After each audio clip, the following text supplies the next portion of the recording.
भोजपुरी का टुनटुन यादव। और हमारे लिए सबसे ज़्यादा खुशी है कि आज हमारे खेसारी भैया का जो प्रॉब्लम था ग्लोबल से, आज से खेसारी भैया फ्री हो गए और उनका गाना सारे कंपनियों के लिए आएगा, सारे कंपनियों से आएगा।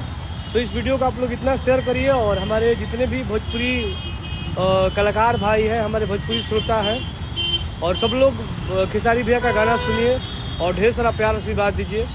और वो आप ही लोग का भरोसे चलते हैं। लव यू, जय हो भोजपुरिया समाज, लव यू खेसारी भैया।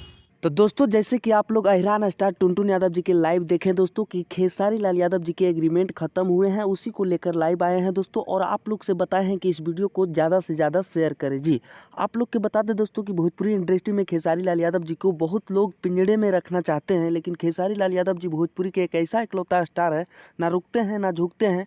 बड़ा बड़ा गाना लेके आ रहा है दोस्तों अभी सारेगामा हम भोजपुरी यूट्यूब चैनल पर। तो इस वीडियो को दबा कर शेयर कर दीजिए दोस्तों।